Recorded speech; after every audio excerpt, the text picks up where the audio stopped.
चलिए, तो हम लोग गैप मेथड अब तक सीख चुके हैं क्वेश्चन नंबर 6 में।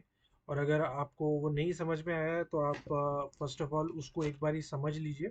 और जब आपको वो समझ में आ जाए तब आप इस मेथड पर आ जाइएगा।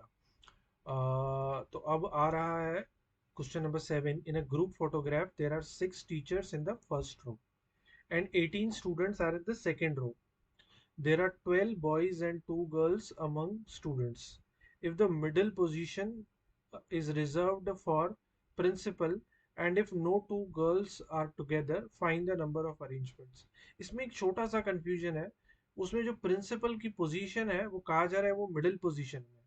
अब वो मिडिल पोजीशन जो है वो फर्स्ट रो में है या सेकंड रो में है, इसका थोड़ा सा कंफ्यूजन है।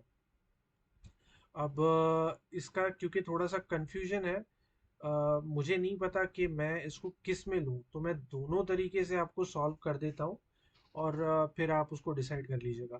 पहला हम लोग क्या काम करते हैं कि जो प्रिंसिपल की पोजीशन है उनको टीचर्स के साथ ही बिठा देते हैं which is like the most likely thing.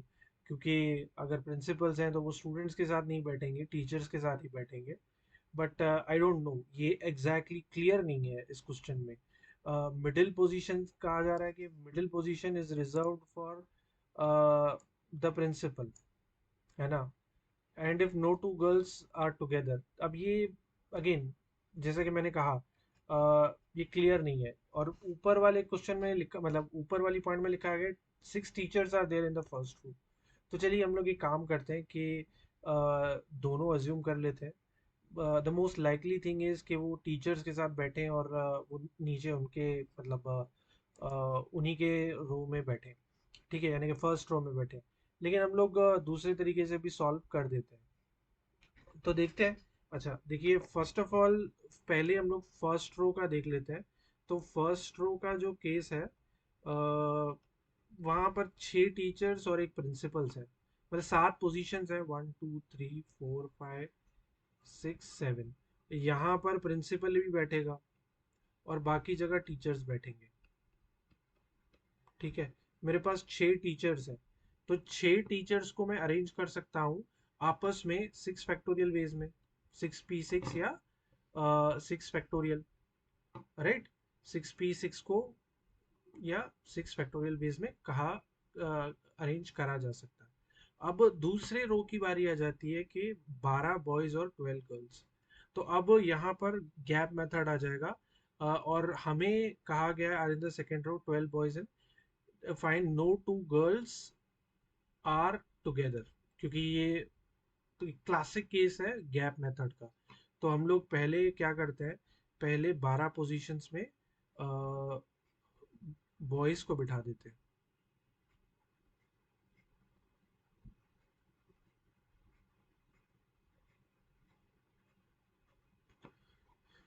तो बॉयज आ जाएंगे यहाँ, 1 2 3 4 5 6 7 8 9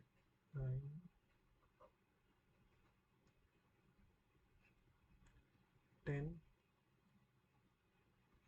11 12 1 2 3 4 5 6 7 8 9 10 11 12। तो 12 बॉयज हमने बिठा लिए। अब जो गर्ल्स की पोजीशंस है, गर्ल्स की पोजीशंस कितनी है, यहाँ पे है 1 2 3 4 5 6 7 8 9 10 11 12 और 13। ये 13 पोजीशन हो गई। आई होप देख पा रहे होंगे। आई एम सॉरी, ज़रा अरेंजमेंट थोड़ी गड़बड़ होगी, मैं इसको ज़रा सा ठीक कर देता हूँ। ओके, तो आप देख सकते हैं मैंने इनको अरेंजमेंट को थोड़ा सा टुवर्ड्स द लेफ्ट घुमा दिया ताकि आपको दिखने में क्लैरिटी हो। ओके, तो अब आप देख सकते हैं कि ये यहाँ पर 13 पोजीशंस हैं। अच्छा, जो 12 बॉयज़ हैं, 12 बॉयज़ को अरेंज करने का तरीका क्या है, 12 फैक्टोरियल, है ना। और 13 पोजीशंस हैं मेरे पास, 13 पोजीशंस हैं गर्ल्स के लिए। और उसमें से मुझे 6 गर्ल्स को बिठाना है, तो ये हो जाएगा 13p6।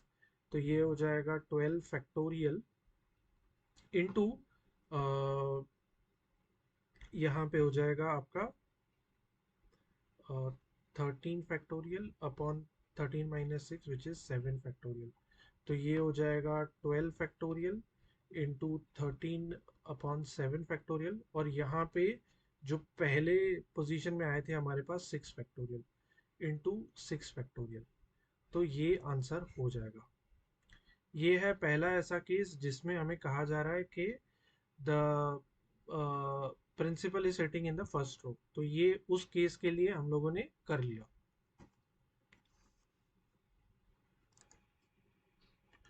अच्छा, मैंने पीछे जाके देख लिया, मतलब आंसर देखा, तो उन्होंने आंसर यही दिया हुआ है। ठीक है, बस इन्होंने आगे आगे क्या इसको रिजॉल्व कर दिया है। 12 फैक्टोरियल इंटू 13 फैक्टोरियल जो है, यहाँ पे 13 फैक्टोरियल था, 13 फैक्टोरियल। और ये जो 6 फैक्टोरियल है उसको कट करने के लिए उन्होंने 7 × 6 फैक्टोरियल लिख दिया, और ये कैंसिल कर दिया। तो उनका आंसर है 12 फैक्टोरियल इंटू 13 फैक्टोरियल अपॉन 7। ये यही आंसर है। तो हम लोग इसी को देख लेते हैं। ये एक इंटरेस्टिंग क्वेश्चन होगा आपके लिए, आप ट्राई करिए, और ट्राई करके आप मुझे बताइए कि अगर नेक्स्ट क्वेश्चन में जो प्रिंसिपल है वो स्टूडेंट्स के साथ बैठता है तो कितने अरेंजमेंट बनते हैं। तो उसका आप मेरे को बता दीजिए, और फिर हम लोग देखते हैं। ठीक है। अगर अगर नहीं हुआ तो मैं एक अलग वीडियो बना के उसमें वो वाला प्रॉब्लम भी सॉल्व कर दूंगा। मैंने जस्ट आंसर चेक कर लिया तो आंसर वही आया। ठीक है, चलो हम लोग नेक्स्ट क्वेश्चन की ओर बढ़ते हैं।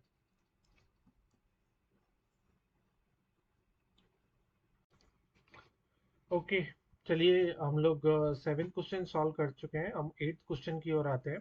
तो कहा जा रहा है find the number of ways in ways so that the letters of the word history can be arranged as y and t are together. अच्छा, तो ये है y and t are together. पहले फर्स्ट ऑफ ऑल देख लेते हैं हमारे पास letters कितने हैं। मेरे पास लेटर्स हैं HISTORY। मेरे पास 1 2 3 7, 7 लेटर्स हैं। ठीक है, उसमें से कहा जा रहा है y और t को आपको साथ में ही रखना है। तो y और t का मैं एक यूनिट बना देता हूँ। ठीक है, ये एक यूनिट हो गया। बाकी यूनिट क्या है? HISOR, यानी कि ये 5 यूनिट है।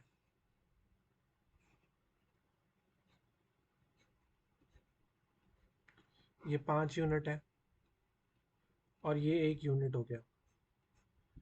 अच्छा, तो ये जो 6 यूनिट हैं अपने आप में, वो अपने आप में कितने वेज में अरेंज करे जा सकते हैं? यानी कि 6 units can be arranged amongst themselves in कितने वेज में? 6p6 which is nothing but 6 factorial ways. ठीक है, उसके बाद हम कह सकते हैं y and t can be arranged in 2 ways, है ना? कि मैं या तो लिख सकता हूँ वाई टी या तो टी वाई। दोनों केस में वाई और टी साथ में ही है। तो ये हो जाएगा 2। So hence using multiplication principle we can say, तो it would be 6 factorial into 2। 6 factorial is nothing but 6 factorial is 6 5 30, 120 into 6 720, 720 into 2 which is 1440। ठीक है, तो ये फर्स्ट का आंसर आ गया हमारे पास। चलिए नेक्स्ट क्वेश्चन ट्राई करते हैं सॉल्व करने का। मैं इसको जरा रब कर देता हूँ। तो नेक्स्ट क्वेश्चन है y is next to t। तो लास्ट केस में क्या था? y and t are together. तो y and t are together था, तो हम लोगों ने निकाला था 2 फैक्टोरियल इंटू 6 फैक्टोरियल टोटल।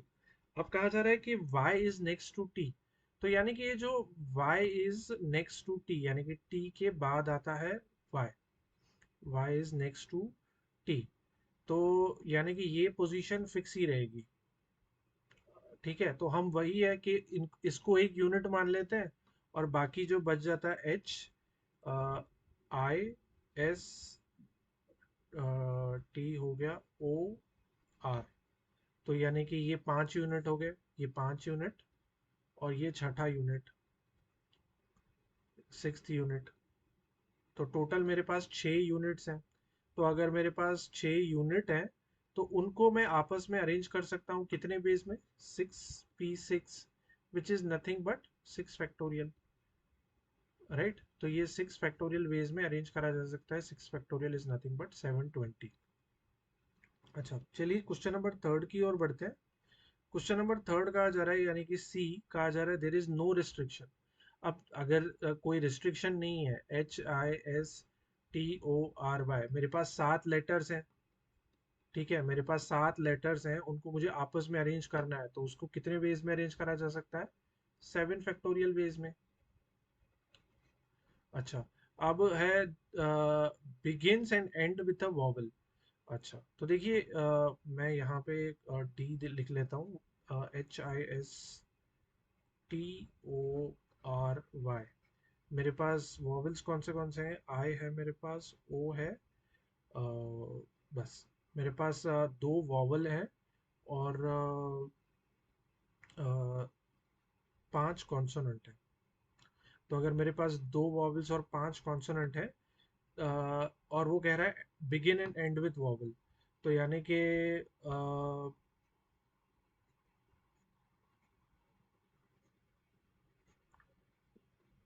6 7, तो यानी कि यहाँ पर वॉवल आ जाएगा और ये जो बाकी जो 5 पोजीशंस हैं वहां पर कॉन्सोनेंट्स आएंगे, 1 2 3 4 5, ये 5 कॉन्सोनेंट्स हैं। तो इन 5 कॉन्सोनेंट्स को अरेंज करने का तरीका क्या है, ये है 5 फैक्टोरियल, है ना। और ये जो 2 कॉन्सोनेंट 2 वॉवल्स हैं उनको अरेंज करने के कितने तरीके हैं, यानी कि मेरे पास हैं कितने वॉवल्स, आई और ओ, तो या तो मैं स्टार्ट करूं आई से एंड करूं ओ से, या तो स्टार्ट करूं ओ से एंड करूं आई से। तो मेरे पास 2 तरीके हैं, तो इसको हो जाएगा 5 factorial into 2, which is nothing but 5 factorial into 2 is 5 factorial is 120, 120 into 2 which is 240। अच्छा, ई की तरफ आगे बढ़ते हैं, इसको ज़रा मैं सेपरेट आउट कर लेता हूँ ताकि आपको कंफ्यूजन ना हो। और ये ई, ठीक है, ये कौन सा था, ये था, ये था ए, ये था बी। ओके, ई की तरफ हम लोग आते हैं, तो कह रहा है एंड्स इन एस टी, तो यानी कि एंड्स इन एस टी मतलब मेरे पास 7 पोजीशंस है, 1 2 3 4 5 6 7, और यहाँ लास्ट 2 पोजीशंस पर है एस टी। तो मेरे पास 5 लेटर्स बच जाएंगे और यहाँ पर 5 लेटर्स को मैं अरेंज कर सकता हूँ इन 5 factorial veg. 5 factorial is nothing but 120। अच्छा लास्ट क्वेश्चन पे आते हैं हम लोग, begins and and with S and and with T, तो भी वही हो जाएगा। देखिए मान लीजिए यहाँ पे 1 2 3 4 5 6 7, तो यहाँ पे ends with T starts with S, तो अगेन मेरे पास ये 5 ही पोजीशन बचते हैं और मेरे पास 5 लेटर्स हैं, तो इसको भी मैं 5 फैक्टोरियल वेज में ही अरेंज कर सकता हूँ, विच is nothing but 120। I hope आपको ये समझ में आ गया होगा। कहाँ पर हमें ये खाली एक बात समझनी है कि अगर कोई कह रहा है कि दे आर टुगेदर, तो टुगेदर जब भी आएगा तब आपको उसको एक यूनिट अज्यूम करना है और फिर टोटल यूनिट्स निकाल के उनको आपस में अरेंज करना है। अब मान लीजिए अगर 3 लेटर अरेंज करने को कहा होता कि भैया 3 लेटर मतलब HIS will always be together, ठीक है, HIS will always be together, तो क्या होता, तो हम लोगों को पता है कि HIS है, तो उनको मैं आपस में 3 फैक्टोरियल वेज में अरेंज कर सकता हूँ। और बाकी कितने लेटर्स बचते हैं, TORY 4, और HIS को एक यूनिट हमने पकड़ा, तो उसको 5 फैक्टोरियल वेज में अरेंज करे जा सकते हैं। आई होप आपको ये समझ में आया होगा कि ये कॉन्सेप्ट हमें कैसे लगाना है। चलिए नेक्स्ट क्वेश्चन की ओर बढ़ते हैं अब हम।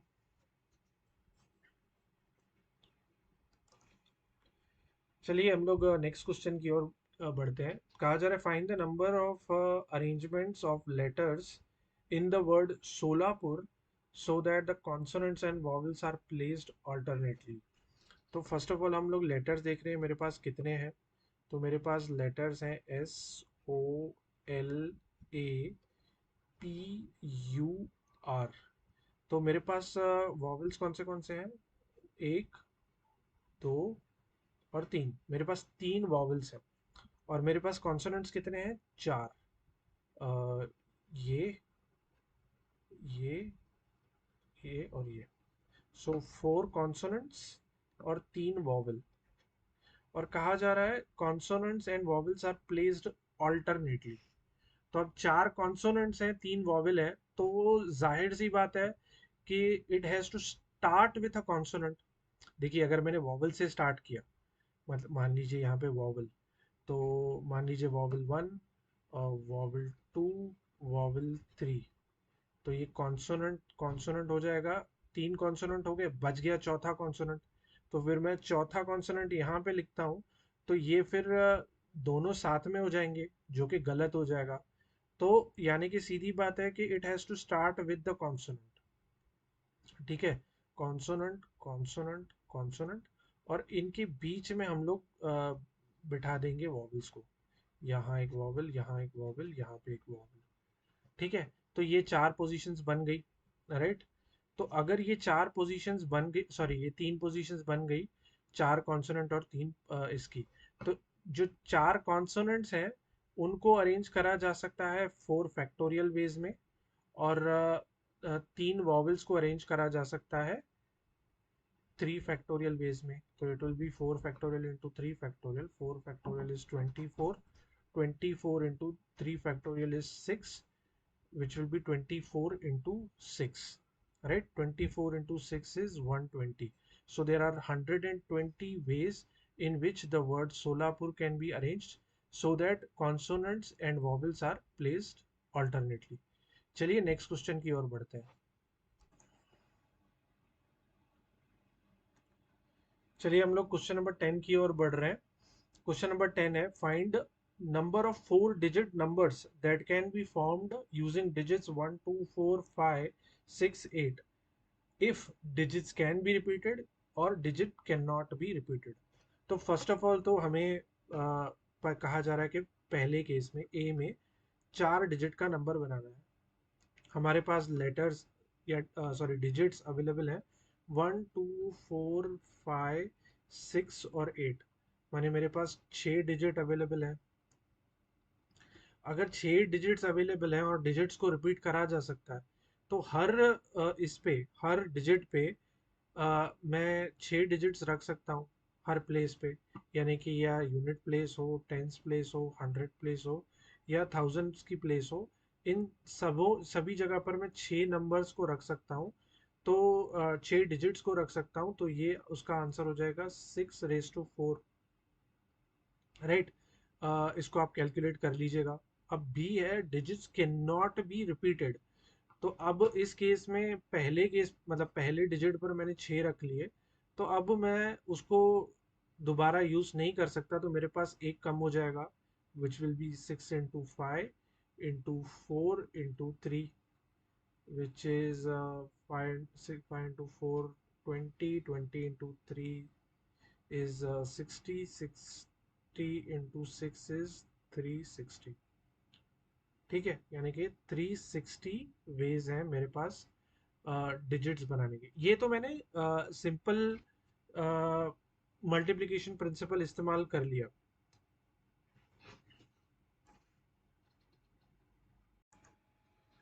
अच्छा, ये मैंने आपको बता दिया कि ये मैंने मल्टीप्लिकेशन प्रिंसिपल इस्तेमाल कर लिया।